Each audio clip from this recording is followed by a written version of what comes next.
কত সুন্দর একটা রেল লাইন।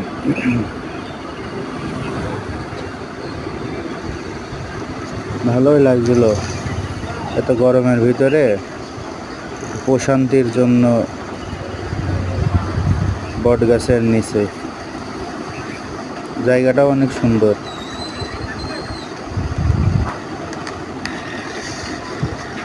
আর কত সুন্দর আইসক্রিম, খেতেও খুব সুস্বাদু,